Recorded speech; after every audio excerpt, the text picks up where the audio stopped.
Hello guys, ako si Philip Cherry. Reggie. at welcome sa isa na namang episode ng Liknayan Podcast, Usapang Physics with Pinoy Physicists. So ngayon ay meron tayong very special episode na in relation sa current na viral math topic sa Pilipinas. And bilang theoretical physicist, kami ni Reggie, at bilang physicist din, pero experimental si Cherry, medyo marami kaming experience sa math at sa publication process. So, bago yung lahat siguro, iba muna yung topic yung pag-uusapan natin. So, Cherry, siguro bigay mo na lang yung outline, yung topic natin. Yes, kasi I think as regard dun sa nagiging viral na issue, it's also important na malaman din ng public ano nga ba yung process, how do scientists get their ideas out, diba? Na parang hindi naman tayo basta lang nag-experiment tapos ayun na, tapos experiment ulit, tapos bahala na si Batman, diba? Paano nagsimula yung mga ideas na inaaral natin? Yung mga ganong bagay. Desk ko punong-puno ng mga papel. Yes. Yes. Labasan ba tayo ng mga resibo dito? Pero, Ay, siya. Meron po kami dyan. Ay, ako din yung binder. Pakakapal, separated by mga topic. Yes, Kita. naka-binder po kami. Mga sumisira sa mga buhay namin. dami din ako nakastack ng papel dun. Okay, so I think ito na yung main idea ng topic natin for today. So scientists mainly get their ideas out by publishing their work. Okay, so paano ba nag-work yung publication process? What's a quick walkthrough? Kahit sino. Si Reggie na lang para makapagsalita. Ano na lang? What is the general flow of publishing our work? Mahaba yung general flow ng pagpapublish ng work kasi una bago ka makapag-publish ng work, kailangan mo ng work na ipapublish. So yung work na magpapublish ka, dito mo ginagawa yung part ng scientific method na may hypothesis na kailangan may test na gagawa ka ng experiment to confirm kung tama ba yung hypothesis mo. And hindi yan ganyan din kadali kasi kahit pa yung alam mo paano siya i-break sa textbooks natin na may hypothesis ka to conclusions, hindi yung nangyayari ever sa actual na experiments. And pag-fail yung experiment mo, 100 Lasan yung loop?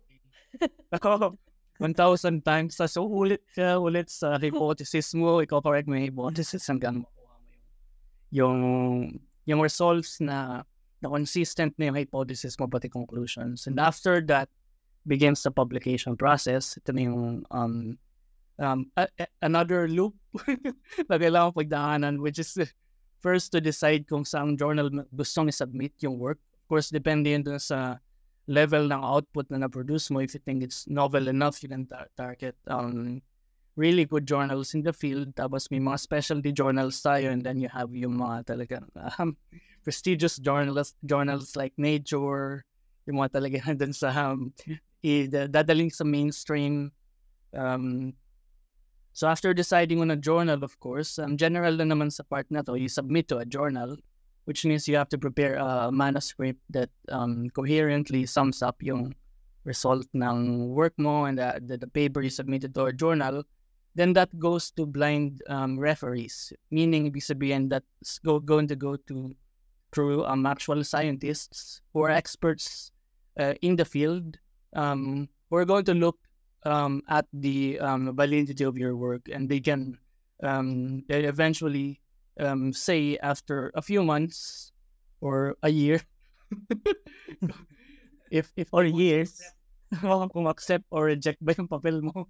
And then again, this is the other loop. Kung na-reject, you think about submitting it to another journal, and then probably it's going to get rejected again. Then the loop restarts until you get accepted. So ang rough time frame for after submitting to our journal, maybe 6 months to 1 year before yung final publication. So that's I think this is also journal dependent, right? journal dependent and field dependent. So madaming May iba na 3 months lang eh. Yeah. Madaming variables na gusto natin i-disclose din kasi maganda malaman itong mga bagay na to. So, Yun yung overview na. Tapos siguro gusto ko lang din idagdag. Usually kasi dahil yung publication process ay sobrang tagal. So common practice na para hindi ka maunahan sa pinublish mo na papel ay bago mo siya i-submit sa isang journal, i-upload mo siya sa isang preprint server. yes. So yun yung common na example niyan ay yung arxiv.org. So yun ay para just in case na mas matagal yung dinaan ng review process ng papel mo compared sa isa pang papel with a similar na ginawa pero mabilis yung peer review nila, makikita na mas nauna kang mag-upload sa preprint. So walang hindi mangyayari na pananakaw yung discovery. So safe practice siya and makikita din yan. I think yung halimbawa yung pag-submit via arxiv, mas common siya actually with theoretical works. Yeah. Kung tama yung mas common siya. Kasi I think depende rin as Reggie mentioned earlier, nakadepende yung publication time with the journal. So some journals, if you aim for higher impact publications, tatagal talaga yan. Sometimes taon ang bibilangin. So, 'di ba, parang para pa-claim mo na kagad yung idea na to, your work, pinapasa mo. Kasi if you want to get it out as soon as possible, you can opt for lower impact journals. But it diminishes the quality of your research din. Kung feeling mo mas deserve siya for a higher impact publication, then kailangan ko maghintay. Pero kung sa tingin mo kailangan nasa pangmatagalan ka, edi usually arxiv is the way. Oo. Nag-submit na kayo sa arxiv, di ba? Oh, common sa amin. Yes, I haven't tried. Kasi nagets ko din yan. Kailangan may 5 paper na nakakonect sa pangalan mo bago ikaw mismo yung pwede mag-submit. So parang kailangan mo ng other person na mag-upload sa server. Tapos mag-claim ownership ka. Tapos after 5 times pwede na ikaw na rin mismo yung mag-upload. Okay, so meron pa rin palang process. Oo. Kasi sa totoo lang madami din kasi kailangan siyang makontrol in a way kasi ang daming let's say I think that's the tendency, di ba? Na kung para siyang open to all publication because the point of the preprint is hindi siya dadaan pa ng peer review. Yeah. So wala pang filter na nangyayari. No. Actually yung gusto ko naman idagdag din tungkol sa preprints. Una kaya hindi ko siya binanggit kanina. Kaya skinip ko siya kasi alam ko na sa mas experimental fields ay hindi kayo naglalabas ng preprint. As common as math and physics. Yung feeling kong dahilan kasi mas nagta-target kayo ng mga mas prestigious talaga na glorious sa perspective ko lang. Glorious na targets, I think. Pwedeng mali ako. Anyway, so yung sa experimental, I think that's one reason actually. And okay, and you think but I think another one is meron kasing mga because we in experimental works, diba, sinasabi namin yung methodology. Yes, exactly. So dinidiscuss mo into detail how do you synthesize this, how do you fabricate this, how do you characterize this, down to anong power ng ginamit for your power supply. So if everything is written such that it's meant to be reproducible. Exactly. So, kung nilagay mo siya sa preprint, mas madali siyang ma-duplicate ng iba. And if Pwede they mo submitted it to, halimbawa, nagpe-print ako, tapos kasi I submitted to higher impact journal. 'Di ba? Tapos bigla may nakakita, pwede nating gayahin, tapos dito tayo sa lower impact that is much shorter publication time. 'Di ba? May mga instant publication din yata ngayon na 1 month lang. Yeah. Mabilis na. So parang napunta na sa kanya yung prestige ng work. Yes, No. exactly. Pero magkaiba kasi talaga yung in terms of experiment at theory or math. Kasi yung Oo. experiment talaga, technique siya Parang hahanapin mo yung technique para magawa siya. Pero pag theory ka or math, yung pag-develop mismo ng proof at yung mga equations, parang at least kailangan mo mapakita na may proof ka doon sa preprint. Yung pinag-iisipan ko tong sides na to, gets ko yung side with theory kasi napag-isipan ko din yung sa biology pati sa ibang fields. Kapag naglabas ka halimbawa ng preprint sa isang experiment, kaso makikita naman lahat yan, di ba? Kaso mas mabagal kayo halimbawa sa lab nyo, daming mas mayaman na lab pwede kayong maunahan That's true. sa mga mas magagandang results na nasa future nyo pa. So gusto nyo i-keep muna lahat. Gusto nyo submit sa journal din kung sakali labas nyo lang sa preprint after. Tapos yung mga journals naman may mga kanya-kanyang preprint servers. Yeah. Actually, I think a lot of publishers right now also include preprints na. Yeah. So, parang may offers sila na, pwede, habang nag-undergo ka ng process, actually, you can submit in a preprint. So, we can opt for that first. Pero, syempre, di ba, when you submit to a journal, actually, the first hurdle is getting past the editor. Oh. Yep. Kung yung tingin ng editor fit siya para sa journal standards, impact, no on. Yes. Kasi, di ba, I think yun yung masakit na rejection. Pag editor pa lang nagsuggest. Desk rejection. Oo, para sa kakasubmit mo pa lang. Okay. Actually, no. Lalo kasi desk rejection, di ba? Kasi yung check lang doon na yung value ng work mo. So, Yeah. sige lang ako sa Hindi mo lang na-scrutinize yung work talaga. Oo. Parang, no. Chineclip title abstract in production na.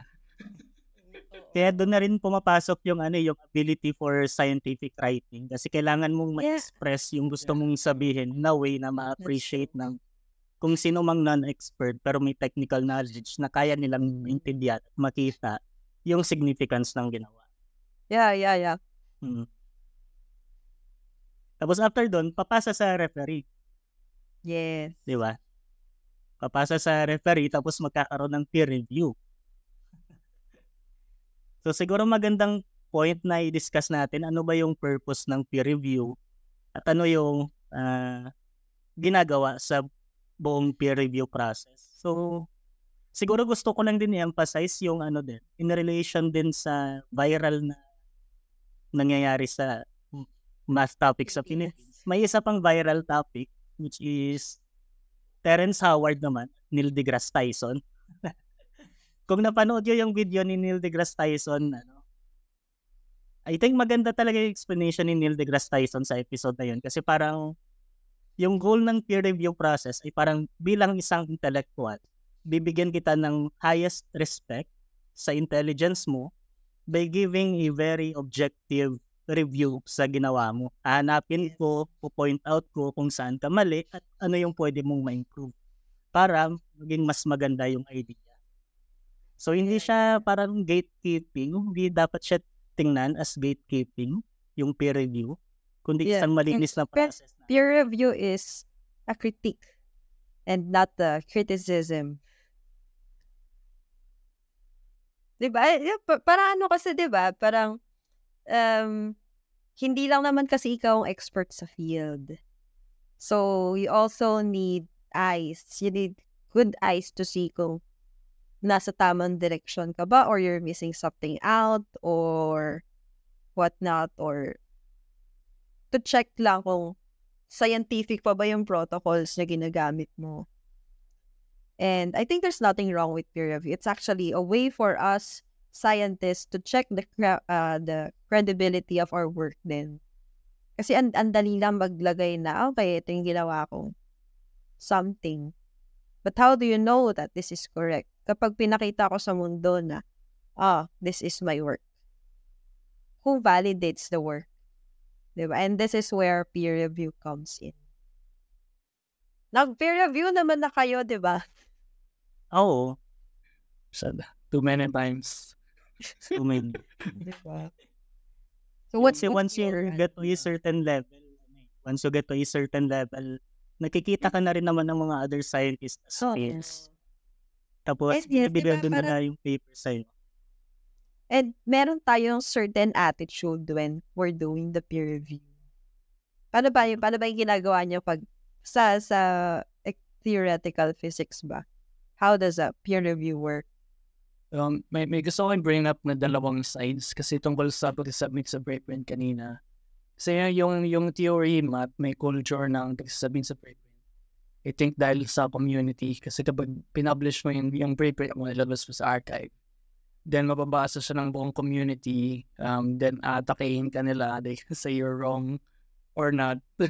So actually, yung pag-submit, I want to say, yung pag-submit ng paper sa archive, though hindi ito officially published paper in a journal, kasi hindi ka pa nag-submit sa journal, it's actually another layer na ng peer review sa mga nasa theory and math sides, kasi yun pag nilabas mo siya doon, sasabihin nila kung aligned ba yung ginagawa mo to standards ng community. So may spirit ng community na pumapasok doon .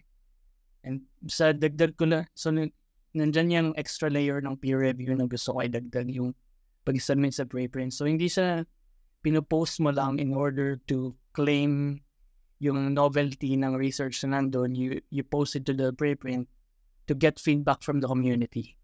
So that's one aspect of it. Gusto ko idagdag din sa sinabi ni Cherry kasi yung submitting to peer review is acknowledging that you can be wrong. Tapos mahalagang aspekto sa paggawa ng sa scientific process na hindi ka na-emphasize sa totoo lang, but na yung ginawa mo can be wrong and you have to acknowledge it. Siyempre madami kang steps na ginagawa na ma-ensure na tama yung ginagawa mo and it makes sense. I think ito yung best na pwede gawin ng mga scientists, but still at the end of it, you can be wrong and other scientists can say that. And the last aspect na gusto ko i-bring up lang, nothing is personal sa peer review. It feels personal kasi rejection always feels personal. Pati masakit yun, magtatago. Kasi years of work magtatago ka ng konti, mga months or maybe 1 year or more rejection. Kasi may talaga. But sa side ng mga referees, it's not personal. Wala talaga. May madaming layers kung bakit ma-reject ang papel, like yung writing hindi maintindihan. The results can be there, hindi lang maintindihan yung writing, can be rejected. Pwede din na nandun yung results but kulang pa, didn't complete the narrative. So tungkol lang dun sa scientific rigor ng papel na sinubmit yung peer review. Nothing is personal. I mean, if the referees say that your paper is rejected, it doesn't mean na disqualified ka na bilang isang scientist. Yeah. That may be how it feels, but it's not that.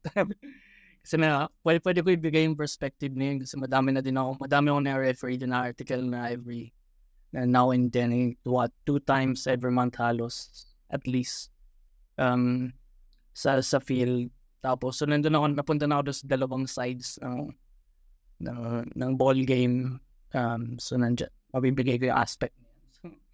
So, walang person. Gusto ko lang din idagdag. Hindi perfect yung peer review process. May mga papers din na dumadaan dyan sa peer review process. Tapos, eventually, re-retract yung paper.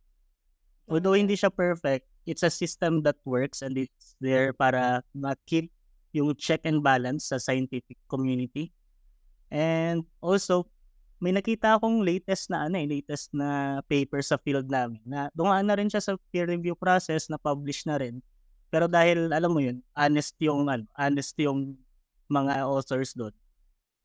Niretract nila kahit hindi napansin ng mga referee. So din siya.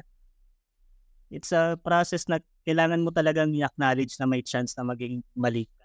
Kahit na ganun, scientist objective tayo lagi sa mga results natin.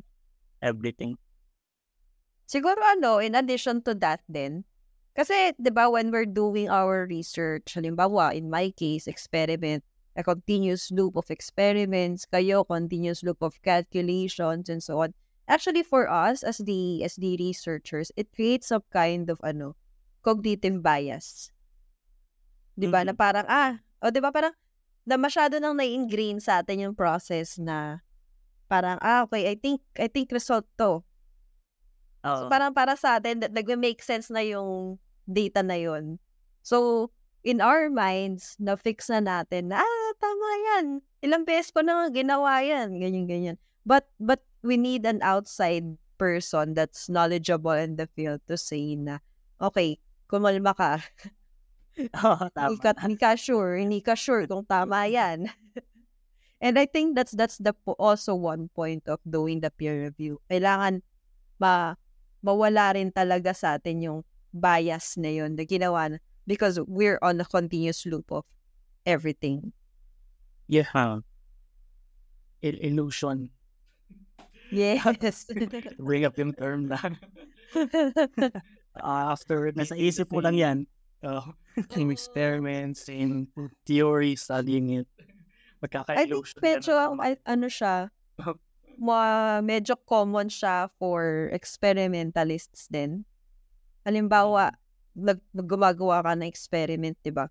And then, alam mo is, when you do the measurement, you expect a certain peak, let's say, on a specific wavelength. Tapos, nag-measure, parang wala yung peak na yan, ganyan. Tapos may nakita ka lang na parang broad spectrum dyan. Hindi ka sure kung ano yung something broad na yan. It could have been just an artifact of the detection, pero nakita mo, may broad, medyo umangat doon sa wavelength na gusto ko. Actually, yan yung kailangan kong data, spectrum yan. Yung mga ganon, so, parang dahil yun yung gusto mong makita, no? Inisip mo na lang na yun nga yung hinahanap. Parang in a way, parang placebo siguro. Oo. Na gusto mo kasi na may peak. Pero ito na yun. So kahit hindi talaga siya ma-define na peak. Katulad sa mga engineer na superconductors kaya nare-retract. Kasi 'di ba once pinaulit-ulit mo yung experiment, pinaulit-ulit mo yung process, kino-convince mo na lang yung sarili mo minsan. Meron eh. Nakita ko, umakyat. Pero by a very unbiased definition. For example, in my sinabing example, ano ba yung definition ng peak? It doesn't fall on that definition. Ipipilit mo na lang, yes, meron kasi hindi lang maganda yung Q factor niyan. So, kaya naging broad siya. Or nag-average ka kasi, kaya nawala yung peak na yan. Diba, ka na lang. Ano tawag doon? Oo. Kino-convince mo na lang yung sarili mo na, okay, tama pa rin yung assumption ko. Meron lang ibang nangyari. Cognitive dissonance. Ayun, yun nga yung tamang term. Oo, diba? Illusion. Illusion. Yeah, parang, I think nagiging common din sa atin yan, we always, ewan ko, ako minsan ganun. Kaya buti na lang, meron ako mga collab to keep me in check. Na, alam mo parang hindi, tama yan, align pa yung system ko, pero hindi na pala. Mas nag-move din ako sa astronomical side sa research ko. Tapos sobrang dali na maniwala pag may data ka na nakikita mo yung signal. Really, kaso pag pinaghahalan mo talaga, chinek po kung ano yung mga noise, makita mo na wala palang signal. Oo.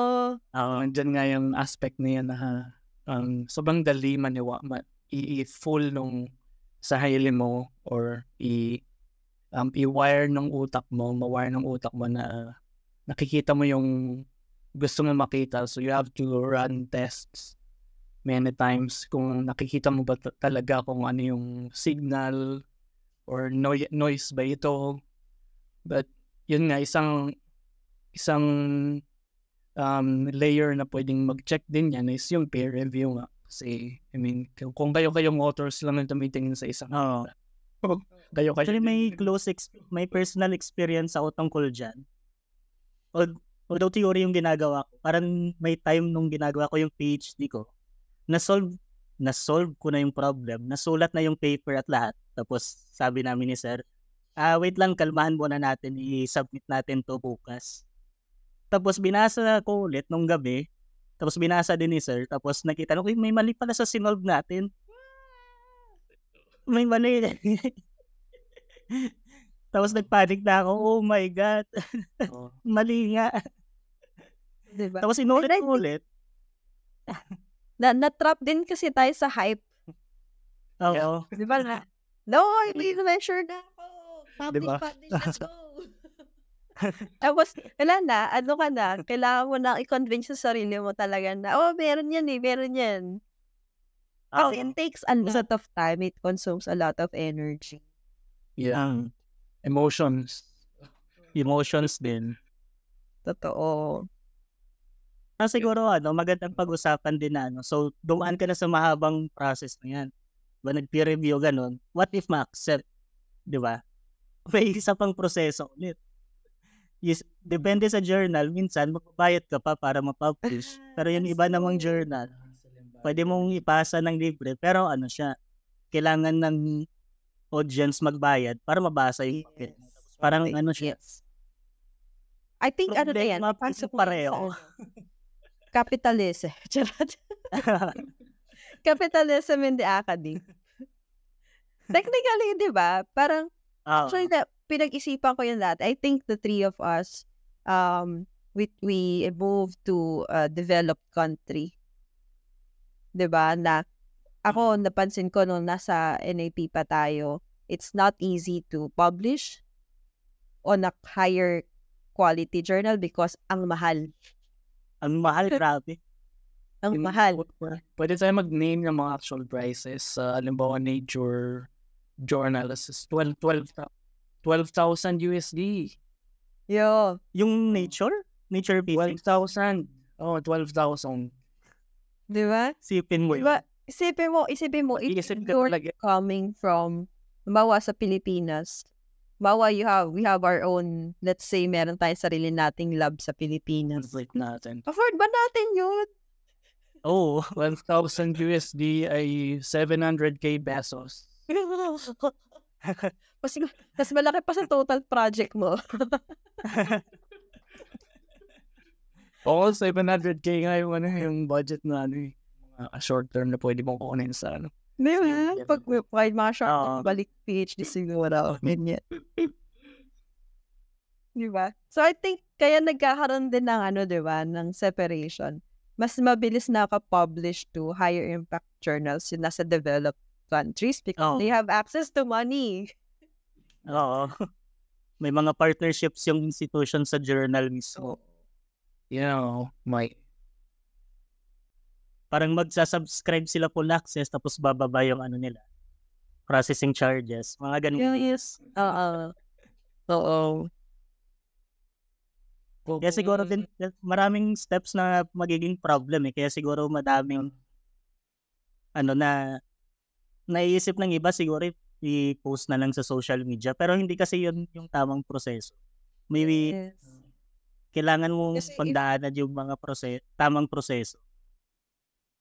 Kasi I think if you want your research to be acknowledged as a scientific contribution talaga, hindi ka dadaan ng social media. You go to scientists. You go to scientists. Oo, tama. Go to scientists. Totoo naman, di ba? Kailangan mo ng validation from a scientist, not from normal. hindi natin kilala from a keyboard warriors. Bakit ka ba i-validate ng keyboard warrior, di ba? Magandang siguro kung kilala ng mga viewers natin si Ramanujan. 'Di ba? Si Ramanujan ay isang mathematician, tapos ang dami niyang mga formulas, tapos parang yung sinasabi niya lang, this revelation came to me from a dream. Pero yung mga equations niya na yon, pinasa niya talaga sa isang legitimate na mathematician, tapos nakita ng mathematician na yon, siya ay si J.H. Hardy yata yung pangalan. So yung ginawa ni J.H. Hardy, pinapunta niya si Ramanujan, all expenses covered, papunta doon sa university niya, nakalimutan ko ata, para turuan siya kung ano yung tamang proseso para talaga ma-acknowledge ng mathematical community yung mga ginagawa niya. So I think yun yung important talaga na ma-point out siguro. Hindi ba nasa Cambridge? Hindi ko maalala. Hindi ko maalala. Basta big name yun eh. Basta UK, di ba? Basta UK. Maganda yung bringing up mo kasi yung tungkol kay Ramanujan, yung mga equations na hindi siya publishable ng unang form niya kasi hindi ka pwede to publish, you have to explain to the scientific community first before you explain to the others, to the public. So yung first na iterations ng work ni Ramanujan, equations na lumabas out of nowhere, so hindi siya mag-gets kahit ni Hardy, pati mga top na mathematicians nung time na yun. Parang kahit tama siya. Kailangan rin napakita bakit tama yan, bakit gumagana yan. So tinanong siya ni Hardy kung paano isulat yung papel at i-explain to muna sa scientific community. So tinanong siya kung paano mag-derive sa standard way. So kailangan niya daanan nga yung pag-acknowledge na may kailangan pa akong i-correct sa ways ko. Ganon na kailangan niya ma-derive to in the standard way. Though gusto ko niya i-bring up lang din yung kay Hardy na siyempre binigyan niya ng benefit of the doubt sa Ramanujan. Oo. No, time na yun. Kasi parang nakitaan niya talaga nakitaan niya naman na mukhang tama, mukhang gumagana, pero bakit gumagana? Yeah. Kailangan lang mapakita, ma-define mo ng maayos para ma-appreciate siya. Yeah. Hindi yung salpak mo lang. Okay, ito yon.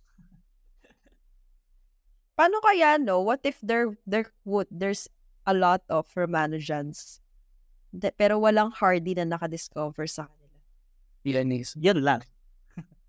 Di ba? Parang, our math would have been a different math, siguro, no? May magandang movie na related dyan. Good Will Hunting. Good Will Hunting. Si Matt Damon, pati si Batman. Which Batman? Nandun din si Robin Williams nandun din si Robin Williams na yung mga mathematicians na hindi ko maalala kung ano yung school kasi yung point is yung may janitor dun sa school.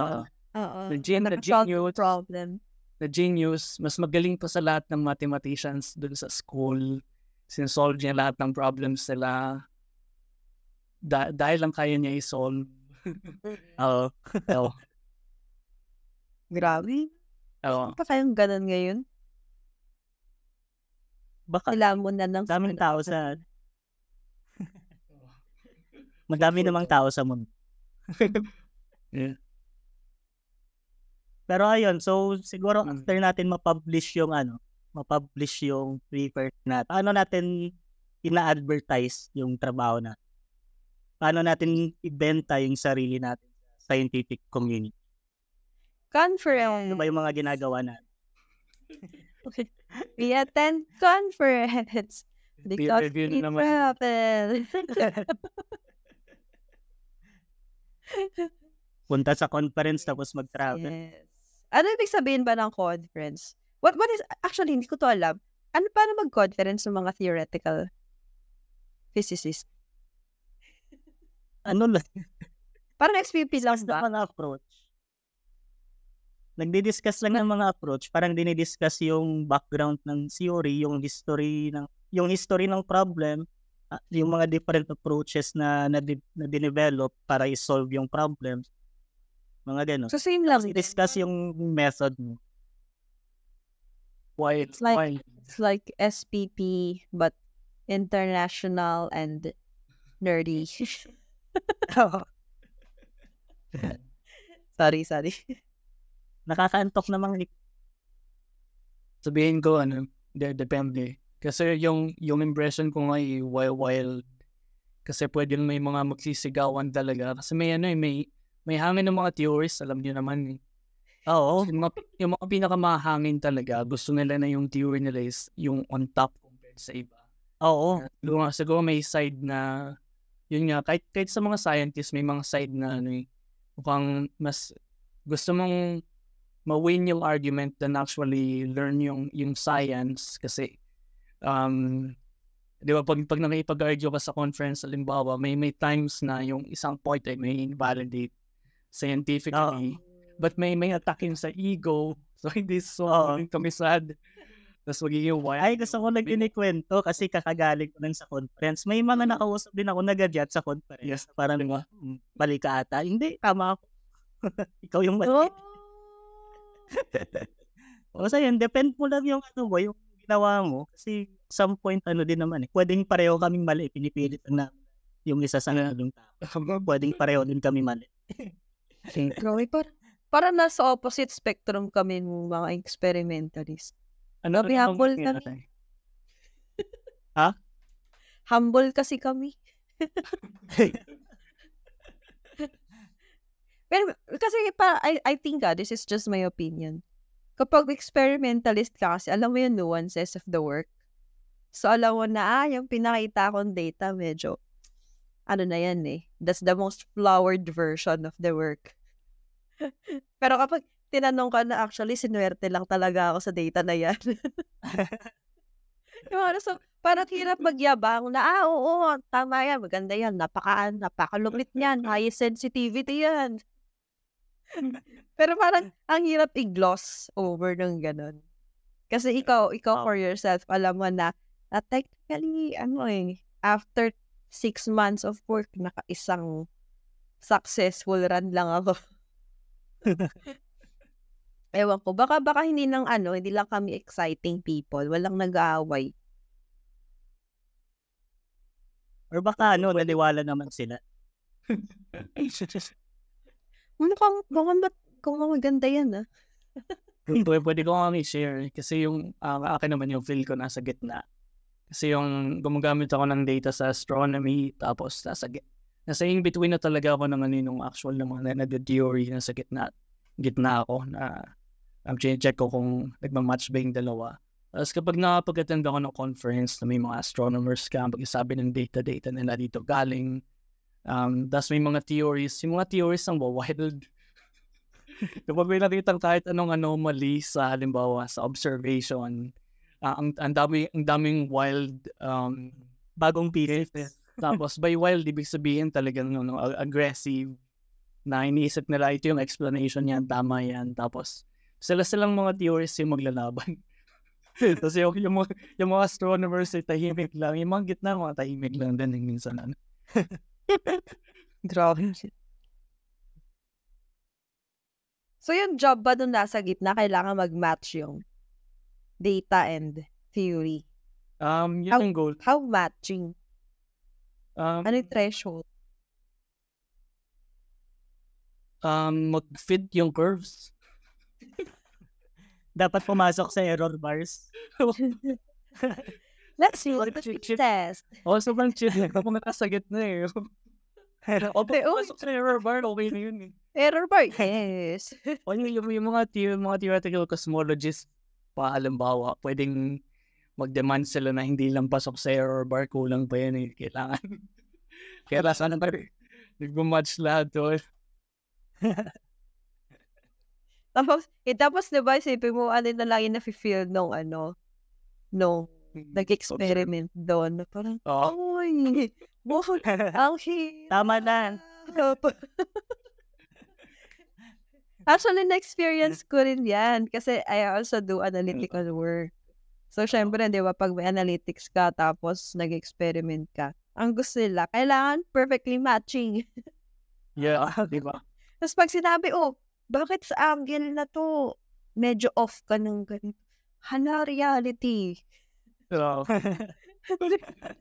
Di ba? Ang hirap kasi sabihin na, yung ginamit natin kasi sa calculation is very ideal. Ang ginamit ko sa experiment, realistic. So yeah, so medyo nagkakaroon yan ng clash. Pero the point is, yung ideal nga lang yung pwede gawin di ba? Kaso yun yung gusto mo nga nagpapamatch sa gitna. Oo. Ito na yung Pero yung important is, kailangan mo talaga ng different experts na mag-clash para ma-realize yung pinakatama. Opo, part ng process Part ng process of making your scientific parang- information. I think any discovery, any scientific discovery na nagawa, sobrang dinispute ng malupit yan eh. Because you have to fight with kung ano yung science ngayon. Oo. Diba? Imagine, To be more, ikaw muna, Cherry. nakalimutan ko na. Ituloy mo na sasabihin mo. Parang to be more poetic sa mga pinagsasabi natin. Kung tama yung ginawa mo, it will fight for itself. Yes, that's true. Parang poetic.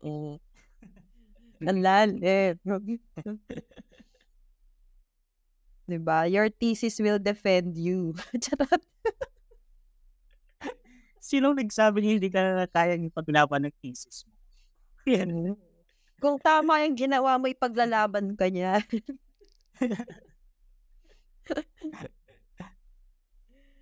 Grabe. Pero, ano yung next point natin?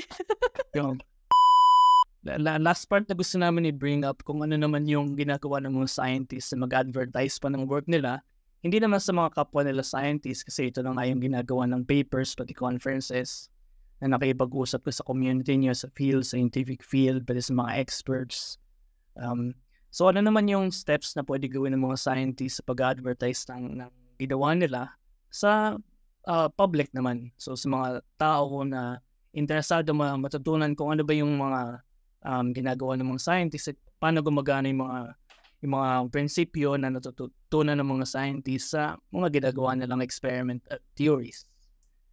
So ito naman yung gusto namin ipag-usapan ng mabilis. So ikaw ba Philip, anong side mo dun? Ako, very important part yung science communication. Kasi parang, alam mo yun, science, kailangan mong i-communicate yung science mo. Kasi parang, unless, kung purely technical siya, parang kayo-kayo lang din yung nagkakaintindihan. Kailangan mo siyang ma-communicate sa general public para din maintindihan nila yung mga ginagawa. Makita yung kung bakit important yung science. Bakit ito ginagawa at ano yung purpose niya sa big picture. Diba? So siguro magandang example yung current din na nag-viral na video ni Princess Kabutay tungkol sa mali siguro yung term na naalala ko. Basta may hydrogen mix something. May converting energy air to electricity. Yung parang ganon. Yung main marketing. Tapos may scientific sila. Very technical siya na idea. Tapos yung maganda yung pagka-present niya. Ako kahit physicist ako, naintindihan ko yung mga pinagsasabi. Biophysics yun eh. Outdated ako. Pa-share ng link later. Share namin. Ilagay din natin sa description natin. Yeah, it's magandang highlight. Pero yeah. Tapos siguro kailangan din natin ng more science communicators sa Pilipinas siguro. That's true. I think siguro yan yung natin, no? Parang something that detaches science to society. Kasi we lack proper channels to communicate kung ano yung nagagawa ng mga scientists. Di ba? And I think maganda na i-mention din natin, di ba, na technically as scientists, ang goal natin is para saan ba? Di ba? Sabi nga ng UP, ano tayo siyentista para sa bayan. So our goal is still, pa rin, to give back to society. And the first thing that we have to do is for society to understand what we are doing. Kaya malaki yung role ng mga science communicators. Sino ba mga kilala nating science communicators? Tayo! Hindi tayo, di ba? Tayo ba? Hindi tayo. We try. May attempt. Frank. Si Frank yung nagsasabi ba sa atin? Pero siguro yung gusto ko lang din i-point out tungkol sa idea ng siyentista para sa bayan. Hindi ibig sabihin na dapat yung science na ginagawa mo may direct application. That's true. Kasi para sa akin, important din na ma-communicate mo yung science mo. Although very technical siya, ma-communicate mo para lang ma-improve For yung greater understanding. yung greater understanding sa mga bagay-bagay. Kasi for example ako, very heavy na theory sa quantum mechanics yung ginawa ko. And I think medyo hirap siya gawin para sa bayan. Pero kasi para magagamit. I think yun yung sinasabi mo na it doesn't really mean when you say para sa bayan it's directly makikinabang agad yung bayan. 'Di ba? It's when you say halimbawa quantum mechanics, in the long run nandiyan yung effect niyan, 'di ba? Halimbawa, biglang yung research mo pala will help for building quantum computers. 'Di ba? So hindi siya immediate solution to something. Yung naisip ko lang, for example, mapalawak yung understanding nila para hindi ma-scam sa mga quantum Oo, yun din. na mga stone something na makikita. Quantum energy. Actually, diba, I think there was a time that everyone would just add quantum to something. Tapos, lupit niya. Oo. Diba, parang naging hype siya na, may quantum, malupit, flat earth quantum. Mga quantum pendant, mga ganun, energy. Energy balance. Para important din na ma-communicate kahit mga technical concepts. Kaya ganun. Thing is, para hindi rin ma-scam ang mga tao. Oo, diba? Malaking scam siya, makikita mo talaga. Oo, kasi, alam mo yung napansin ko with a lot of people, batukan mo ng napaka-technical na term. Kahit di nila na-gets, para, lupita, kaya na. So, lang, sige. So, ano na kagad yan? Grounds for deception. Diba? Example ngayong copper mask na umuso ng COVID. Diba? Sa dinami-dami na umuso yun. Yung COVID, yung copper mask nung COVID. May yun pala? As in made of copper. Hindi nyo ba naalala yun? Hindi ko nalaman. Yung made of copper na mask. Nasa kuweba. Tapos may pendant na something para daw para mamatay mga virus habang nasa hangin pa. Diba? Isipin mo, what if general people are not actually aware of the science behind everyday things? Oo. So, I think dyan papasok yung science communication. It's important to understand, bakit ito effective, bakit ito hindi, bakit makakatulong to sa atin, bakit hindi. Bakit gumagana ng face masks at vaccine? Yes, that's true. Just also stop disinformation. Yeah. Then, gusto ko mag-bring up ng 2 point naman sa akin. Addition lang sa mga sinabi niyo na. So yung una nga, may value yung science beyond immediate impact. At hindi lang ito sa theoretical fields, kahit experimental fields. Kahit hindi lang physics It's sa biology, siguro tayo iniisip natin, sila pag nag-research, may immediate impact. Promise din nila iniisip yun. At iniisip din nila na hindi. So yung immediate impact ay relative. So may value yung science beyond sa dun sa fact lang na may value, may knowledge ka na ina-add. And knowledge can be appreciated by everybody kahit gaano pa kasimple yung buhay mo, alaman mo na may explanation, halimbawa sa mga kung bakit gumagana yung microwave o yung computer, bakit may wifi. May value na maintindihan yung mga yan. Just to understand na yung technologies na yan came from human beings, and we are human beings, so may value na malaman yung mga yun. That which is beyond, really beyond immediate impact. Yung appreciation lang that this can be done by human beings. And yun nga, pwede mong i-challenge yung boundary ng knowledge of a human being. Saan tayo aabot? And can we, in the future, go beyond yung existing na lands? Halimbawa, go to space. May time way back na wala mga ships, walang airplanes. So magkakaiwala yun. Ngayon, sobrang common na lang na mag-traverse ka ng mga bansa ngayon na hindi pwede dati, and that's because of science. So nandyan yung appreciation na yun. Yung second point na gusto kong i-bring is yung pagkasabaw naman ng sa psychommerce as scientists. Kasi feeling ko ito yung naiinggit ako sa ibang bansa. Kasi talagang yung mga mas talagang madami silang mga scientists talaga that can just focus on doing science, which is separate from a huge psychom community din. And feeling ko sa Pilipinas, hindi pa natin siya na-enjoy. And I think may pressure sa mga scientists and students sa Pilipinas to also do psychom.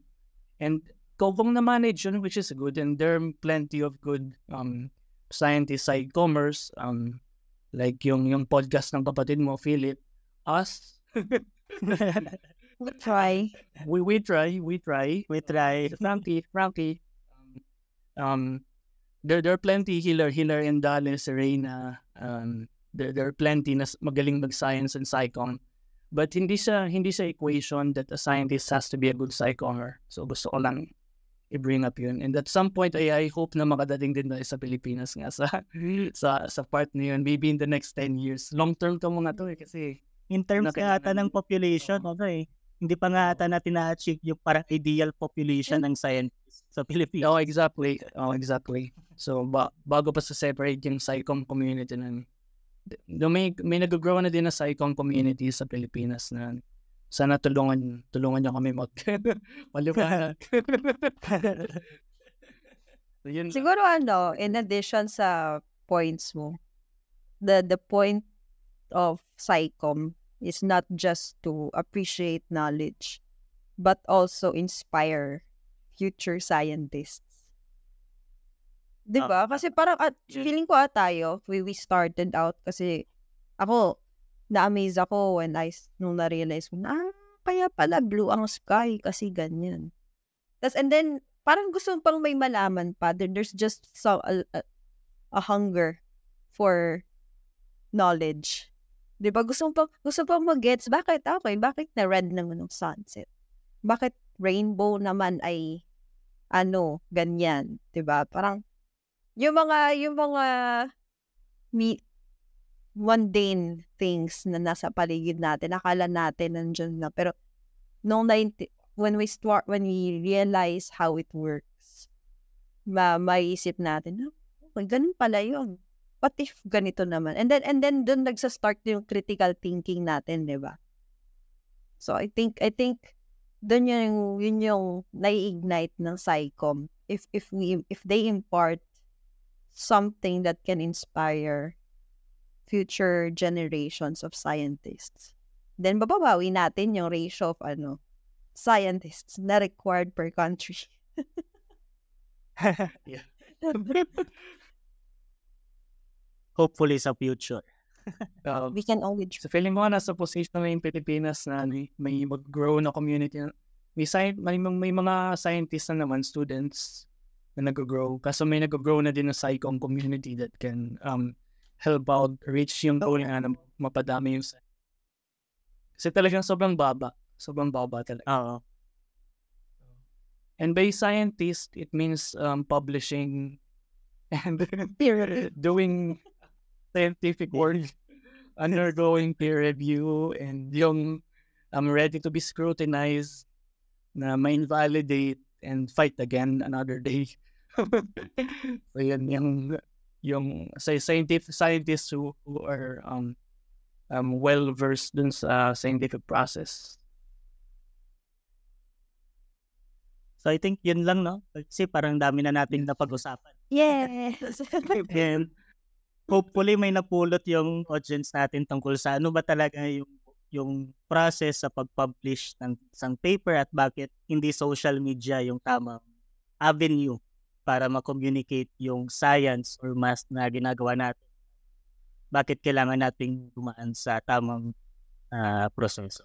Yes. So hopefully, ayun, kung nagustuhan nyo yung aming episode, huwag niyong kalimutan mag-like, share, at subscribe. At see you sa next